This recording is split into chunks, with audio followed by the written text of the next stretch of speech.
¿Qué tal? Muy buenos días.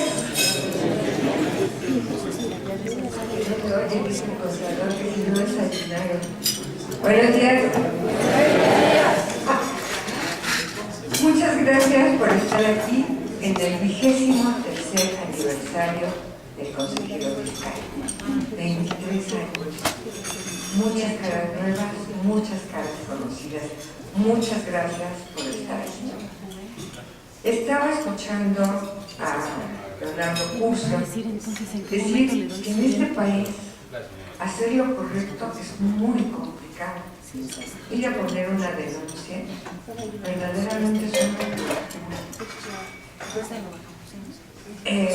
Parece que el sistema mexicano a veces está diseñado para que no hagamos lo correcto, como es, ir a poner una denuncia. Igual ha sucedido con los impuestos. Parece que pagar los impuestos es un peregrinaje.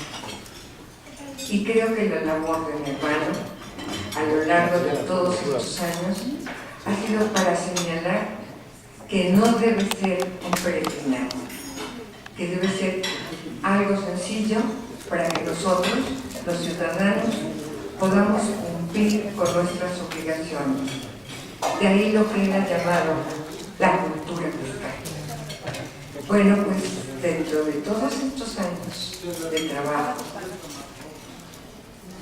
ha habido muchos de ellos, 14, en los que Willy Yarne ha sido el productor del programa. Así es que los dejo con él y que disfruten la conferencia. Gracias.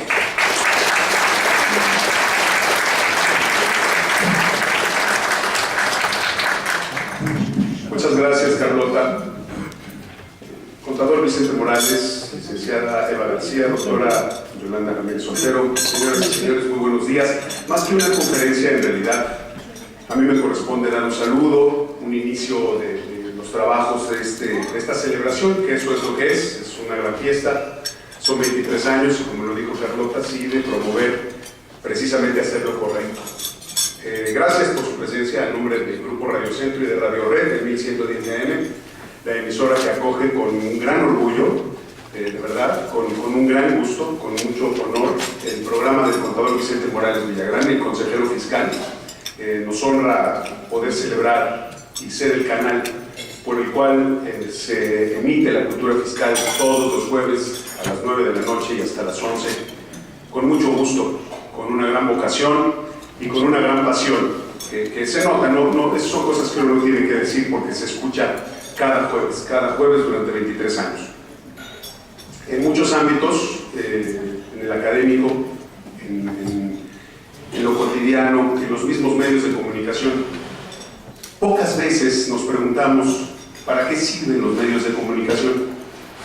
Y siempre la gente piensa, pues sirven para informar, para entretener, para orientar, para educar. Sí, son las funciones sociales de los medios de comunicación, pero si vamos un paso más allá, si tratamos de reflexionar un poco más en esta pregunta, ¿para qué sirven los medios de comunicación?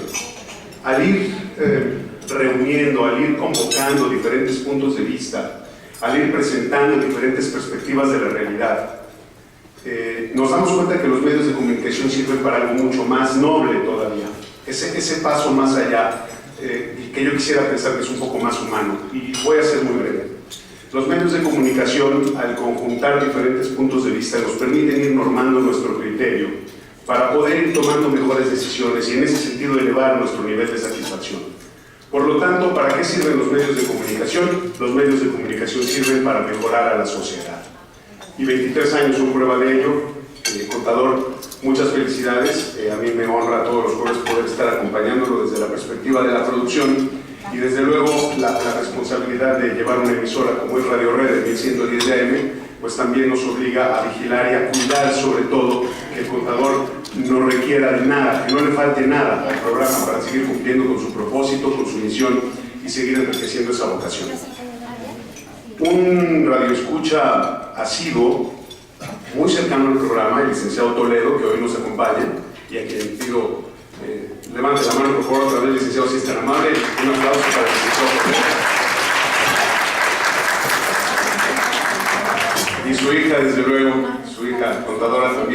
gracias por acompañarnos. Generosamente nos escribió una calaverita que me voy a permitir leer ahora como parte de esta celebración y como un regalo que recibe el contador y el consejero fiscal. Gracias, licenciado Toledo. Y la calavera de aniversario del consejero fiscal dice así: señoras y señores, septiembre fue el mes del testamento, pero si no formularon el suyo, mucho lo lamento. Pero recuerden que octubre es el mes de los muertos, por eso todos ustedes ya están yertos. Ustedes murieron ayer lunes y hoy su velorio es con desayuno. Después todos irán uno a uno hacia unas fosas clandestinas, que hoy en día son muy comunes, y de ahí cada quien tendrá una huesuda Catrina. Por mi parte, lamento su defunción, pero les prometo que iré a su panteón. Merito el 2 de noviembre, siempre y cuando su servidor no se quiebre. El licenciado Toledo, muchas gracias.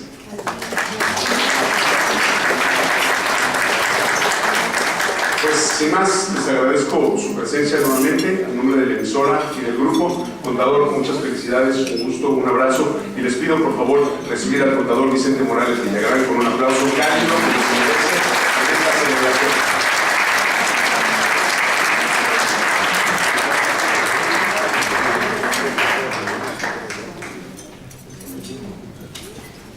Bueno, pues como siempre, les voy a dar los buenos días, pero quiero oírlos como si ya hubieran desayunado. Buenos días. Ahora sí, ya cambió el panorama. Pues como siempre, estamos tratando de celebrar esos momentos muy agradables conjuntamente con ustedes, que por razones de espacio de aquí del propio centro comercial no pudimos tener un espacio como siempre acostumbramos. Hicimos una decisión tardía para este evento y desgraciadamente pues nos falló el espacio, pero los que están aquí espero que estén bien cómodos, que hayan desayunado muy a gusto y que vamos a estar muy contentos aquí con la cultura fiscal que vamos a tener. Como dice Evita, tenemos un banquete fiscal el día de hoy. Bueno, les voy a leer el programa, que ya lo tienen en sus manos, y quiero ir felicitando y agradeciendo a los expositores de este día, que va a venir con su plática el doctor Jesús Hernández Rodríguez, que aquí lo tengo presente. A Jesús, agradezco mucho su presencia. Y quiero también aprovechar que está Mónica, su esposa, Mónica, le deseo saludar a Jesús, aunque primero las damas, pero hoy lo hacemos a ver. Mónica, muchas gracias. En parte segunda, nuestro buen amigo Carlos Orozco, que ya llegó y que espero que esté estrenando a muchos talentos. Le agradezco tu presencia a esta mañana, porque nos va a hablar de la planeación y la sucesión del patrimonio empresarial. Es un tema que inclusive tu libro, no sé si ya lo tenemos por ahí a la vista, para que la gente conozca tu obra, que es una obra de cada año. Te felicito. Vas a regalar 2 libros, ¿y por qué no 100? Bueno, 2. Bueno, hoy es mañana de regalos. Carlitos, agradecemos que vayas a donar 2 libros. Con mucho gusto los vamos a recibir aquí para los amigos que tengan la fortuna de tener este obsequio. Porque también es un obsequio de tenis. Aquí tengo una agenda, no me la traje, pero ahí está en la mesa. La agenda impresa muy buena, y el complemento de la agenda se lo voy a enseñar Willy. Ustedes verán que en cada programa tenemos regalos de cultura fiscal de los amigos que nos hacen donaciones. En este caso, Isel va a donar una agenda de lujo, y yo les pediría en el break dejar allá afuera un papel con su nombre, su teléfono, su correo, pues si puede hacernos hablar para pedirles prestado, por la que está muy fuerte. Ya veremos quién es el que se va a llevar este premio, pues este obsequio. Después de escuchar a don Raúl Carlos Orozco, tendremos un pequeño receso para que los obsequios los tengan ustedes, y vendrá la doctora Yolanda Ramírez Soltero, que le va a dar también la bienvenida. Yola, bienvenida. La doctora Yolanda, ustedes la conocen, es una colaboradora muy asidua aquí en el Consejero Fiscal, muy valiosos sus comentarios, y hoy no podía faltar prácticamente con lo que nos va a comentar. También estará Evita, que ustedes ya la conocen, Evita también. Nos va a hablar de lo más difícil, el código fiscal de la Federación. Agradecemos a todos los panelistas su presencia y su interés por difundir la cultura fiscal. Quiero dar también un saludo en este momento a la doctora Shaw, que está aquí, me acompaña, la doctora Shaw, ustedes la conocen, ya no me gusta espacio para poder dar también oportunidad que nos platique usted de la guerra de los banqueros y cómo dominan al mundo los que tienen el dinero, que es fabuloso lo que usted nos ha platicado. Y Rosita y Richard, que están aquí también, están aquí, mencionan el teléfono, Rosita también con consejos. Le doy la bienvenida a una fundadora del Consejo Fiscal del programa, Consuelo Franco, que está aquí presente. Consuelo, bienvenida. Consuelo fue pionera conmigo en 1993-94, que empezamos con el programa Consuelo, te acordarás. Y te agradezco tu presencia para esta mañana que festejamos 23 aniversarios. Eliseo Buendía, otro pionero del programa, también está aquí presente. Él fue el ganador del amparo de la CIEL, ¿no, licenciado? Ganaste el amparo para que la CIEL, pues ya le llegó como quería entrar hace cuántos años, ya ni me acuerdo. Difícilmente me acuerdo del programa pasado, de hace 23 años. Les quise pedir que nos dieran su presencia para que agradecerles la colaboración que siempre tienen con el Consejero Fiscal y agradecerles a ustedes aquí presentes. Veo muchas caras nuevas, me da muchísimo gusto recibirlos y muchas caras de amigos que toda la vida están como Consejero Fiscal. También les agradezco su presencia y desde luego no los quiero cansar. Yo al final daré una plática también. Escogí la semblanza del paquete fiscal económico del 2017, que la verdad yo lo veo muy carente de lo que los mexicanos necesitan. Ya les comentaré cuando tenga mi turno, pero voy a pedir entonces en este momento a Jesús, que Jesús Hernández, que empiece su plática, porque son pláticas cortas para que ustedes no se aburran mucho y que puedan tener la oportunidad de que todos estamos aquí podamos exponerles nuestras inquietudes. Así que, adelante Jesús, si eres tan amable, no sé si quieras hacerlo en tu lugar o desde acá, como tú prefieras, para que te pongan tus láminas y ustedes puedan escuchar en voz de los autores de cada segmento, pues sus inquietudes y sus propuestas y sus inconformidades también. Jesús, muchas gracias por recibirte, te doy un caluroso aplauso.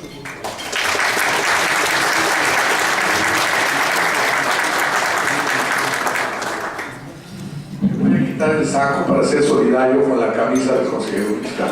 Se van a rifar camisas también a la salida. Muchísimas gracias, muy buenos días. Verdaderamente es un honor participar cada año en esta fiesta de la palabra con el consejero fiscal y por supuesto, decir 23 años es decir muchísimo. Cantaba ya el maestro Carlos Gardel que 20 años no es nada, que febril la mirada.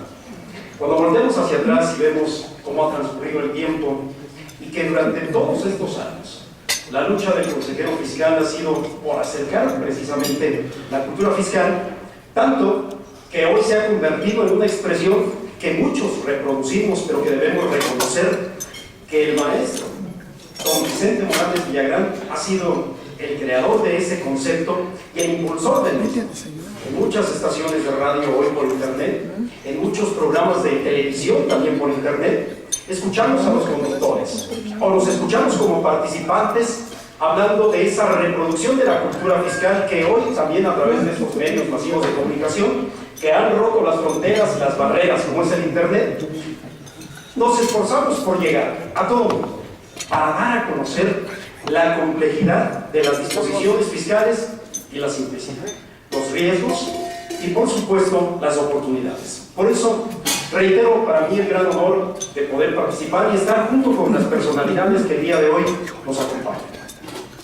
Con todos ustedes que también nos hacen el favor de acompañarnos y para atacar de lleno el tema, vamos a hablar del impuesto sobre la renta, seré un tanto descriptivo. Quizá me vayan en algunas cosas un poco rápido con objeto de apegarnos un poquito a los horarios del programa, porque además los otros temas también son interesantes. Vamos entonces a hablar acerca del impuesto sobre la renta y en este caso se habla de 7 medidas fiscales que propone Hacienda para el 2017. Dentro de estas 7 medidas fiscales se va a destacar muchísimo la deducción a los planes colectivos de ahorro. Al respecto podemos decir que En efecto, nuestro gobierno ha cometido muy serios y severos errores. Dentro de estos ha sido el no promover verdaderamente la inversión y no promover el ahorro. La limitación de las deducciones personales, que ya también desde el año 2014 han sido objeto de amparos, con una situación desafortunada por parte de nuestros juzgadores. Y sí, voy a poner de manifiesto mi particular molestia por el proyecto que fue modificado, ya que se lo dejaron al señor Medina Mora, y que finalmente hoy conocemos el resultado respecto de la infracción 30ª del artículo 28 de la Ley del Impuesto sobre la Renta. La crítica finalmente va enlazada precisamente a estos planes de ahorro, en donde cómo se pretende estimular, en este caso, las aportaciones de las personas físicas, cuando por otro lado se tiene limitada la propia deducción de carácter personal, y por otra parte, la oportunidad para los patrones respecto de la apertura a los empleos.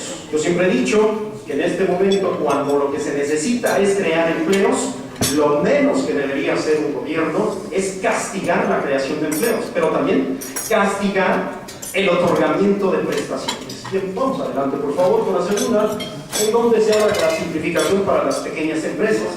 Podríamos decir que esto también es apenas un pequeño paliativo, hacia el cual vamos a dirigir también un poquito el análisis a esta opción, en donde, de manera general, la idea es que las entidades que obtienen ingresos de hasta 5 millones, personas morales, puedan entrar en un régimen de flujo de efectivo. Así lo establece la iniciativa, incluso señalando que el 97.4% de las entidades son micro y pequeñas empresas. Bueno, pues si tiene este dato tan importante y si conoce la situación, lo que tendría que hacerse no solamente es este flujo de efectivo que voy a describirlo a continuación, sino además otro tipo de estímulos que no significa darle subsidios, no significa darle dinero al pequeño empresario, no, de ninguna manera, porque el empresario lo que quiere son oportunidades para poder trabajar y no tantas trabas para poder abrir una empresa, para generar empleos,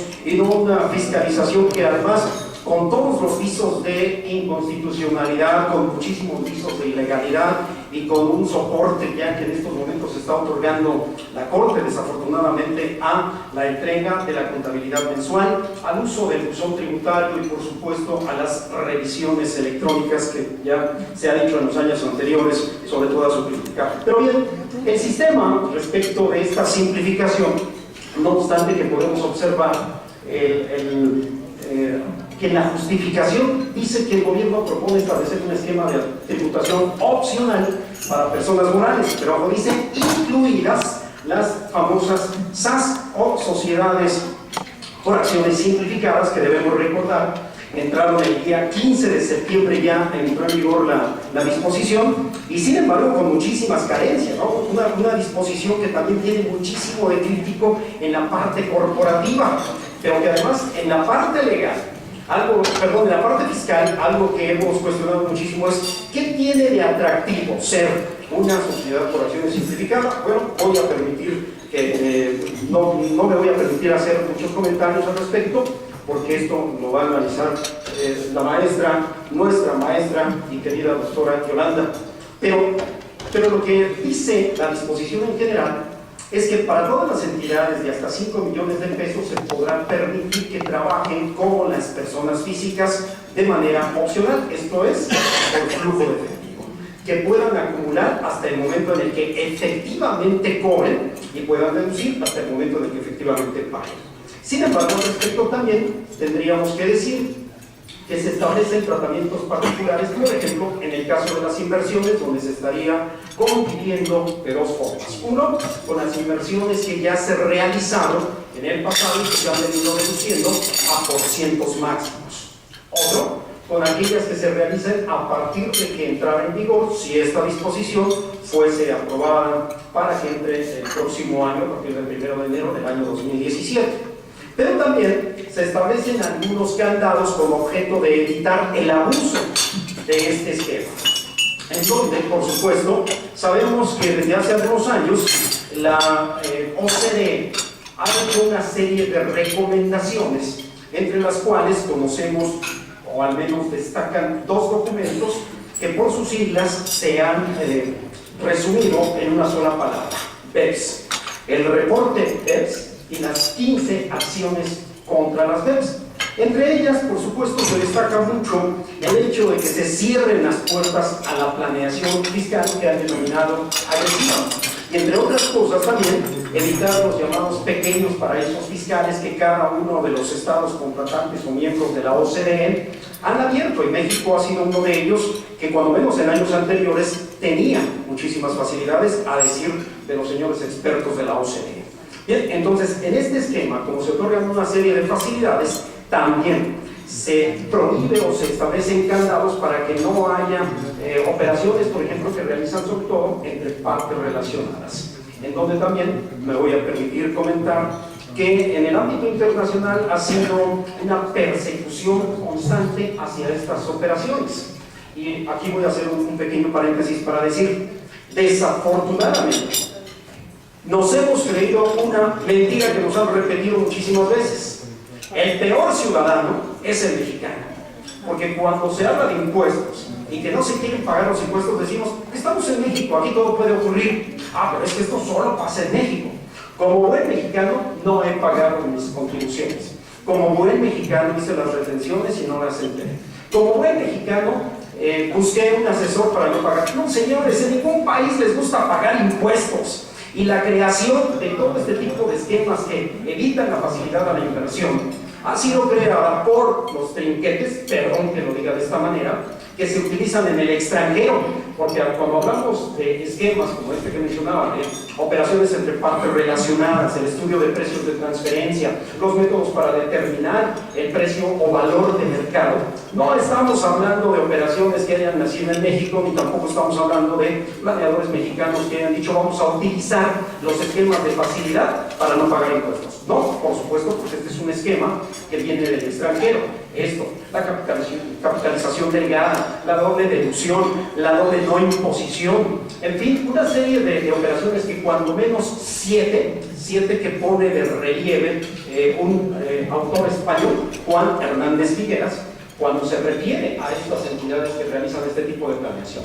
Bueno, finalmente nuestra ley del impuesto sobre la renta lo que está manifestando en cada una de estas modificaciones es precisamente el cerrar los candados o cerrar las puertas a todas aquellas facilidades que en algún momento se tenían, pero sobre todo también porque debemos considerar que muchos países están interesados en invertir en México, y México se está convirtiendo, por su situación geográfica y económica, en un punto referente hacia el futuro, no inmediato, pero que sin embargo también, así como se otorga esta facilidad para las pequeñas empresas, se le están otorgando estímulos y facilidades a las entidades con objeto de invitarlas a que inviertan cuando menos en dos de los sectores muy importantes. Uno, el sector petrolero; otro, el sector energético. Hablamos específicamente de la luz. Bien, pero retomando nuestro esquema donde se habla acerca de este esquema de facilidad,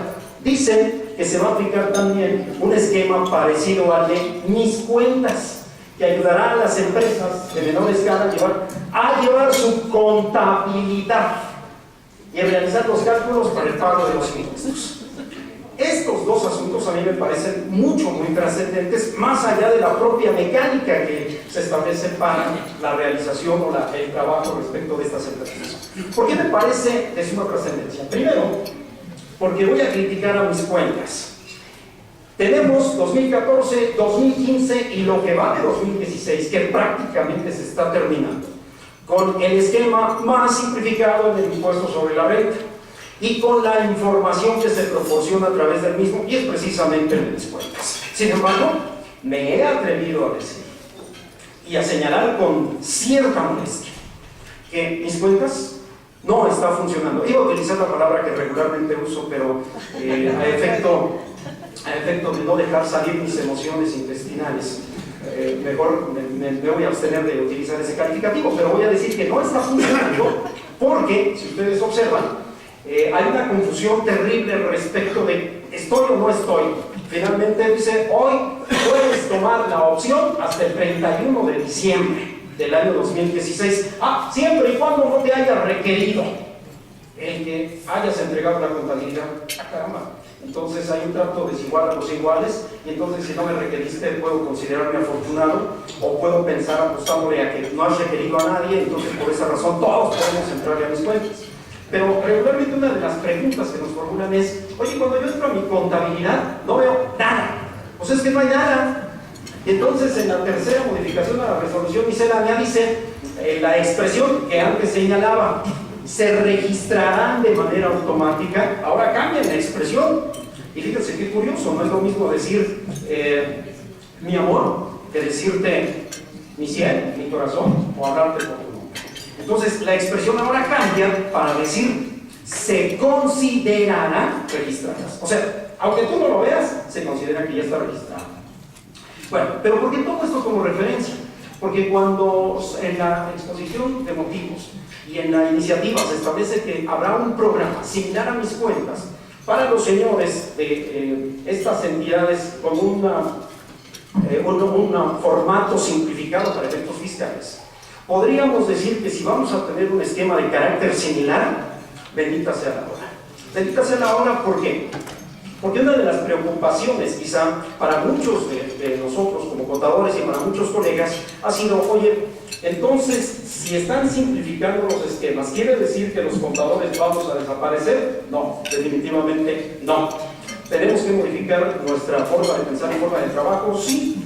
Desde hace bastantes años he dicho, la secretaria no ha desaparecido, se transformó. Sí, los medios digitales también las han transformado.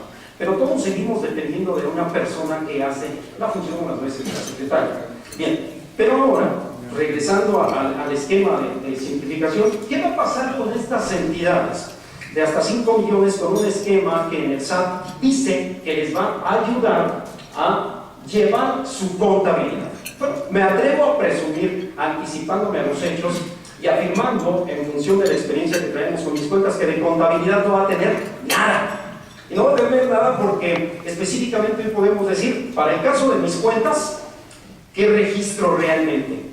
¿Un dato de carácter fiscal o un dato de carácter contable? Para empezar, por ejemplo, cuando la regla que hace un momento citaba, la 2815, establece que se registren aquellas operaciones que no están sustentadas en un CFDI, por la ambigüedad, por la falta de expresión, por la falta incluso de conocimiento y el apasionamiento de quienes nos atrevemos a pararnos frente a un micrófono, se llegó a decir: registra un chicle de un peso y con eso vas a dar a entender que ya estás utilizando mis cuentas. Situación totalmente, por supuesto, absurda. Sin embargo, concretando el punto, ¿qué registro en mis cuentas? Por ejemplo, es la ganancia o la pérdida. Cuando vendo un activo, determino una ganancia por enajenación de activos. Esa ganancia la puedo determinar de manera contable o de manera fiscal. ¿Cuál de las dos es la que registro en mis cuentas? Y entonces, obviamente, la misma pregunta aplica para estas entidades de hasta 5 millones. En el caso de las deducciones, cuando tengo una pérdida o cuando tengo la adquisición de una inversión, si me facturan con mi RFC, entiendo que lo que se está considerando registrado es el CFDI porque la operación está supeditada al mismo. Entonces, realizo una inversión de 175,000 pesos que se considera ya registrada. Pero yo también tengo que registrar la deducción de la depreciación a nivel contable o de la deducción para efectos fiscales. ¿Cuál de las dos es la que registro? Y entonces, cuando empezamos a preguntarnos respecto de qué es lo que tengo que registrar y cómo lo tengo que registrar, vamos a llegar a la conclusión de que lo que debo registrar son los datos fiscales.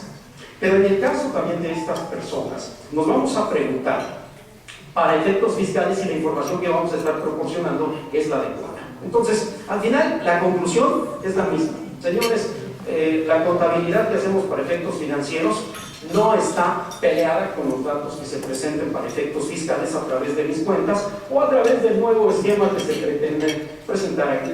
La otra parte, respecto de realizar los cálculos para el pago de los impuestos. Sabemos que sí, es cierto, es una facilidad el hecho de que nos proporcionen una herramienta. Pero ¿cuántos años tenemos utilizando el Declarasat? Últimamente el Declarasat en línea.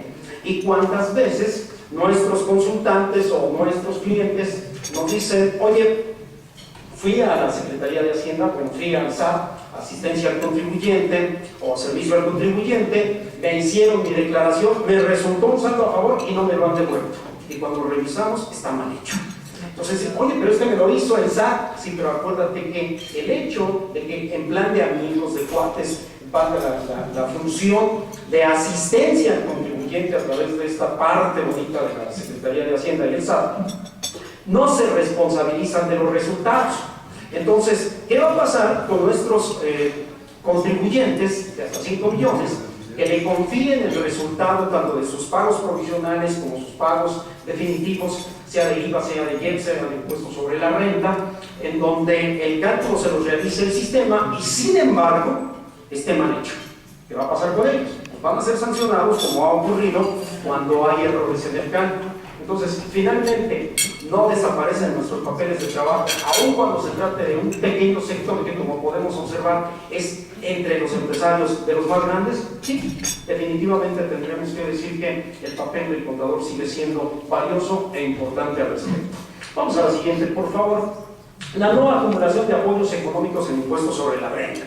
Interesante punto, porque recordarán ustedes que cuando menos desde el año 2007, a finales del año 2007, el SAT emite un criterio bastante interesante en donde dice: y aquellas cantidades que recibas por concepto de subsidio o estímulo son acumulables. Y a partir de ahí se desprende toda una serie de análisis en donde la propia PRODECON hace una serie de recomendaciones. Tenemos criterios al respecto. Es que, autoridad, si tú consideras que uno de estos apoyos se acumule, se pierde el sentido del mismo, va mermando la propia capacidad. Entonces es contrario al análisis el gravar uno de estos estímulos, uno de estos subsidios. Incluso hay una serie de estudios muy interesantes, entre ellos destaco el de la PRODECON, pero también hay un estudio y un análisis que realiza uno de los ministros de la Corte.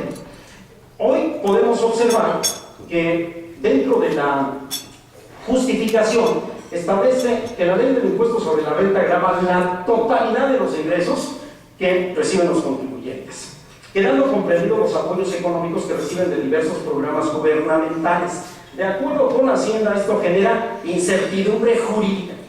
A ver, perdón, creo que no leí bien. De acuerdo con Hacienda, o de acuerdo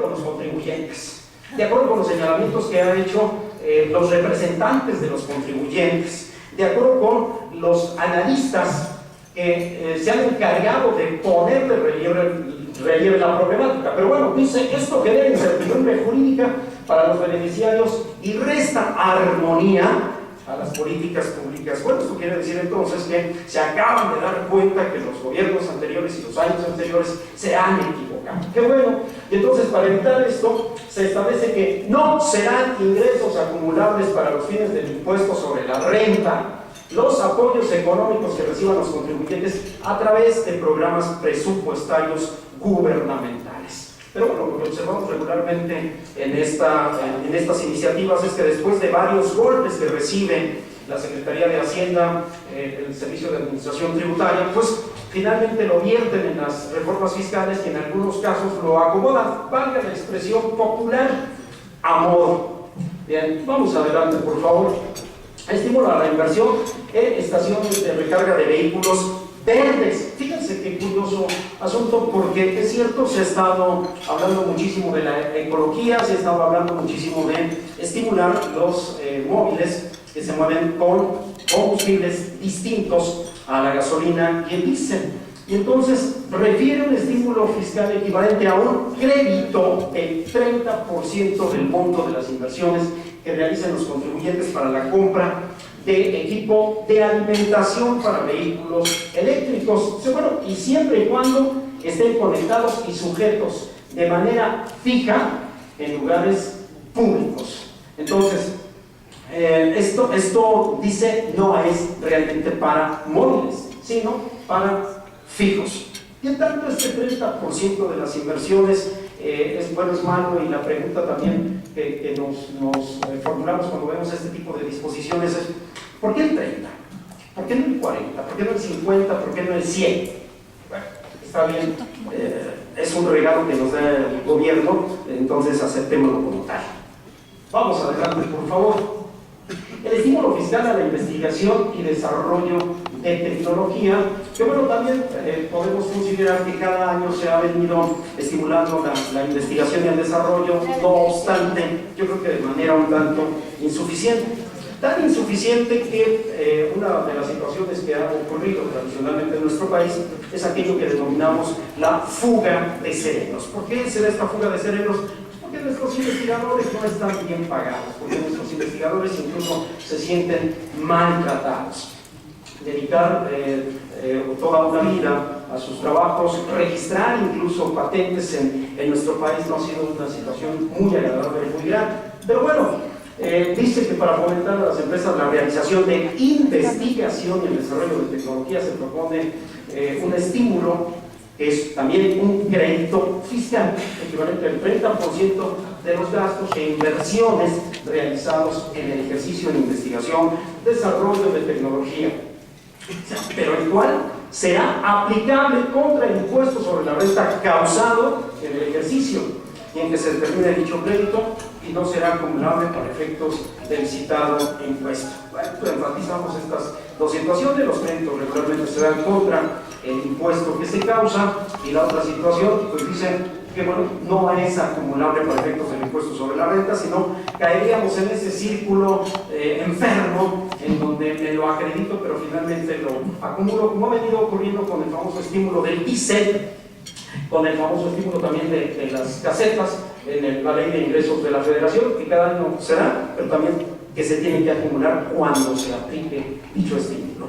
Vámonos a la siguiente, por favor. El estímulo fiscal al deporte de alto rendimiento. Fíjense qué curioso asunto, porque en este caso se habla en el entorno en el que nos estamos moviendo y sobre todo debemos recordar la triste y terrible experiencia que hemos tenido en Brasil, en donde se puede culpar a quien sea y al final no hubo realmente un responsable y no hay una situación de carácter correctivo. Bueno, pues en materia tributaria dice que Hacienda propone crear un estímulo consistente en otorgar un crédito fiscal aplicable también contra el impuesto sobre la renta, el cual no puede exceder del 10% del impuesto sobre la renta causado en el ejercicio por las aportaciones, releo, por las aportaciones que realicen los contribuyentes a proyectos de inversión en infraestructura e instalaciones deportivas altamente especializadas, así como programas diseñados para el desarrollo de atletas mexicanos de alto rendimiento. Interesante, porque entonces quiere decir que se está volteando a ver a los atletas de alto rendimiento. Bueno, déjenme decirles que es una situación no tan simple y no tan sencilla.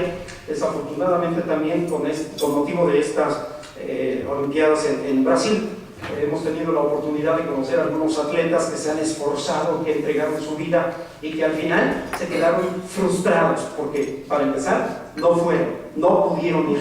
Situaciones de carácter político o de lo que ustedes gusten, pero carreras que ahí se quedaron frustradas y muchos de ellos decidieron retirarse, dejar de practicar ese deporte. ¿Por qué? Bueno, pues porque su gran ilusión era participar. Y bueno, de los que fueron ya vimos los resultados. Hoy, en esta materia, dice, pues te voy a dar ese 10% del impuesto sobre la renta y concluye con que no será acumulable. También, pues el monto será 500 millones de pesos, limitado a 20 millones por contribuyente y por proyecto. También sabemos que aquí es muy limitado el campo y como vemos en el caso de los estímulos para el cine, para el teatro, son entidades ya muy conocidas las que se llevan este tipo de estímulos. Desafortunadamente no es tanto el apoyo para entidades que a lo mejor pudieran participar con menor capacidad económica, pero con mayor voluntad de verdaderamente apoyar a este deporte. Bien, vamos adelante a la siguiente, por favor. Cambios a las donatarias. Esto tiene también una situación muy interesante porque nos da un número de entidades, pero fíjense, el número de organizaciones autorizadas para recibir donativos deducibles pasó de 5.754 en 2006 a 8.230 en 2016. Pareciera que el dato les llena mucho de orgullo porque efectivamente hay un crecimiento en el número de entidades, pero no nos dicen cuántas también de aquellas que se crearon o que nacieron se murieron en este periodo, que seguramente fueron muchísimas más. Hablan de este aumento al 43%, sin embargo dice, la cultura filantrópica no ha tenido un crecimiento similar. Para apuntalarlo, plantea eliminar barreras administrativas que obstaculizan el funcionamiento adecuado de las donatarias. Hemos participado también en algunas reuniones que han realizado las donatarias para señalar la grave problemática a la que se están enfrentando. Y hemos escuchado y visto los resultados, las expresiones de las autoridades cuando dicen, señores, allá afuera hay muchísima gente dispuesta a donar. Salgan y conquístenlos. De pronto no sé si estamos en una reunión de análisis de la problemática de las donatarias o estamos en un curso de motivación impartido por los señores encargados de esta área en el Servicio de Administración Tributaria. Y lo digo fundamentalmente porque en algunos casos hasta me dan ganas de preguntarle al funcionario que tiene la voz en ese momento, me gustaría saber cuánto es lo que has donado en este año para una donataria y tus familiares cuánto es lo que han donado. Porque sí es cierto que hay todo un mercado para conquistar.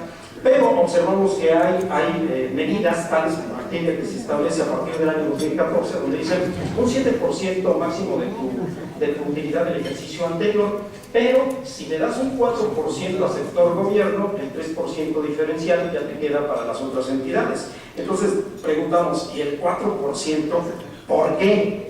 ¿Por qué no das una cantidad adicional? 7% deja para las otras entidades de carácter privado y para aquellos que quieran dar donativos a gobierno, bueno, pues que puedan tener una alternativa distinta. Bien, ahora dice que se propone flexibilizar el límite de ingresos provenientes de actividades distintas a las de su objeto social por los que no se causa el impuesto sobre la renta. Recordarán ustedes que el artículo 80 de la Ley del Impuesto sobre la Renta establece que cuando una entidad donataria obtenga ingresos distintos de aquellos que tienen que ver con su objeto social y para los cuales fueron autorizadas como donatarias, lo podrán hacer hasta un 10%, y en caso de que excedan de ese 10%, tendrían que pagar un impuesto sobre la renta. Esta situación no es novedosa, viene ya de años atrás, y en el año 2010 se publica un decreto a través del cual les dicen, no te preocupes, te vamos a dar un estímulo, es un crédito fiscal, el cual vas a llevar contra el impuesto que causes contra las cantidades que tienes arriba de ese 10%. Y este decreto se ha venido prorrogando y en estos momentos lo tenemos hasta el año 2017. Es decir, si tú eres una donataria que obtiene ingresos distintos del objeto social para el cual fuiste autorizada, con el ánimo de que ese ingreso lo dediques a tu objeto social, tienes ese estímulo que llevas como un crédito contra el impuesto sobre la renta. Entonces, hoy la iniciativa dice que se propone excluir del dicho límite el 10% de los ingresos totales a los ingresos obtenidos por concepto de cuotas de recuperación. Con ello se facilita a las donatarias realizar actividades autosustentables, pero también se propone incluir como actividad susceptible de obtener donativos el apoyo a proyectos de pequeños productores agrícolas y artesanos en las zonas con mayor rezago en el país. Bueno, eso tiene que ver también con estos sectores que también han sido muy golpeados y que debemos recordar el artículo 74, 75 de la Ley del Impuesto sobre la Renta, que hacen referencia al sector primario, agricultura, ganadería, pesca, silvicultura, también se han visto sumamente golpeados. Han venido haciendo una serie de ajustes y modificaciones, de donde destaca el famoso 74A, que también lo considero todavía insuficiente, y que finalmente uno de los sectores también desfavorecidos ha sido el productivo, el del sector primario. Entonces hoy se pretende incluir o considerar a estas entidades dentro de las donatarias para el efecto de estimular a estos pequeños productores. Bueno, en resumen de esto podríamos decir que las cantidades que reciban también estos pequeños productores, que ha sido una inquietud constante de ellos, y en general todos aquellos que pertenecen al sector primario ya lo van a poder considerar con toda tranquilidad como no grabado en caso de que efectivamente se aprueben estas disposiciones. y por otra parte, el que las donatarias puedan también apoyarlos para la realización de su actividad. Como podemos observar, en términos generales, en estos 7 puntos que establece la reforma y las modificaciones a la ley del impuesto sobre la renta, no es realmente lo que necesitamos, es apenas, decíamos, un pequeño paliativo.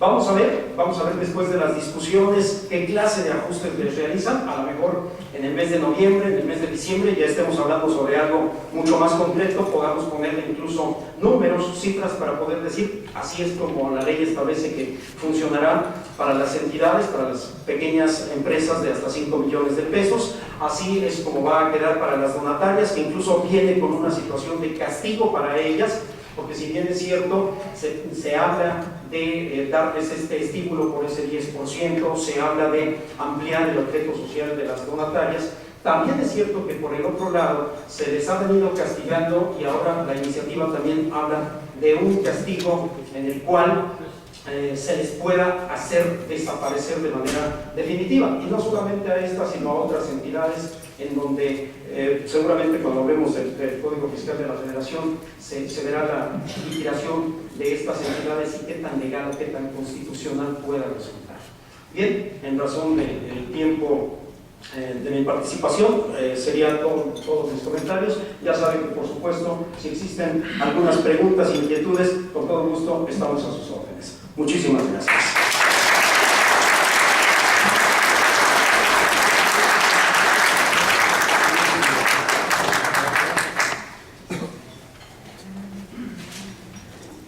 Bien, yo aumentaría en materia de control de la renta lo que graciosamente están haciendo los partidos políticos.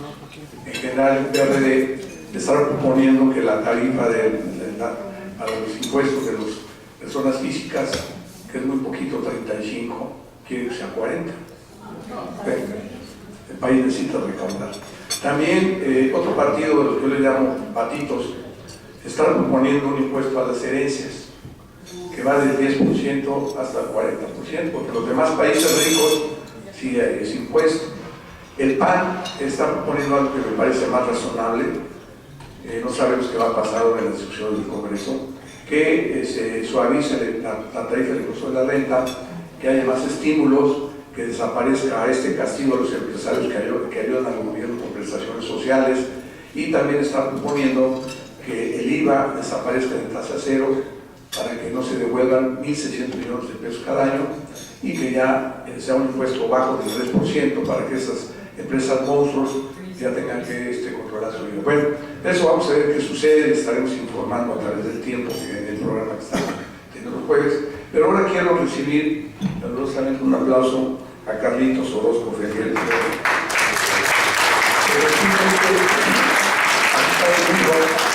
Va a hablar de un libro. Él es autor de varias obras que hace cada año. Esta se llama Planificación en la Asociación del Patrimonio Empresarial, Implicaciones Corporativas, Legales y Fiscales. Es todo un tratado internacional, de verdad. Felicitaciones a Carlos por esta obra que acaba de terminar. La terminaste en septiembre, la presentaste el mes pasado, Carlos. Felicidades por ese esfuerzo que haces, y 2 ejemplares vas a donar a los amigos del Consejo Fiscal. Te dejo el micrófono para que por favor tomen posición. Gracias por venir.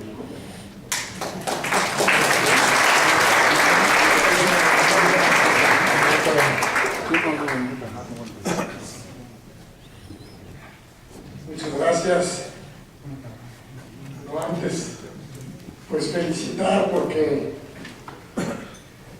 pues cuando mi padre murió hace 14 años, en ese año, pues ya don Vicente Morales era pues un gran fiscalista, y me dio la oportunidad de venir a consejero fiscal, pues en ausencia de los grandes fiscalistas en ese momento, que mi padre había fallecido, y entonces pues era aspiracional que él me invitara a este gran programa que hoy pues tiene ya muchos años. Entonces me siento muy honrado de participar, siempre lo haré, mientras Dios me preste vida, con con el objetivo de agradecerte, Vicente, que hayas confiado en mí hace muchos años y que me hayas dado tu amistad. Entonces, pues no hay más que decir que me siento como en mi casa y que el privilegio y el honor es mío. Entonces, pues simplemente es un momento de agradecimiento y qué mejor agradecerlo de esta manera, que es lo que más nos gusta a todos nosotros y que es a lo que nos dedicamos y que luego digo que somos masoquistas. Porque no obstante, pues con tanto cambio, con tanto tema, pero yo creo que es una oportunidad también para hablar pues de qué va a pasar con nuestro patrimonio el día que nosotros fallezcamos. No es un tema de muerte, es un tema de vida. Tratar de cambiar ese tema, decir, me da no sé qué hacer un testamento, siento que me estoy muriendo, ¿no? Y luego sientes que te estás muriendo. Y sí, ¿no? Entonces, pero pues aprovechando este privilegio que me da todo el equipo y mi gran amigo Vicente y maestro, pues yo les traje pues un extracto, no de la obra, porque no venimos a leer el libro, pero más que nada tratar de simplificar qué pasa en materia de sucesión. Si quiere, pásenme la siguiente. Esta es una definición que yo plasmo en la obra, que es la planeación patrimonial es el curso de todas las acciones que han de destinarse al conjunto de obligaciones y derechos de la persona. Una definición, aquí hay abogados, por supuesto, espero que me den la oportunidad de equivocarme, pero yo lo veo así, y que tiene la finalidad de optimizar los bienes muebles e inmuebles, considerando las mejores alternativas contempladas dentro de la normatividad legal y fiscal,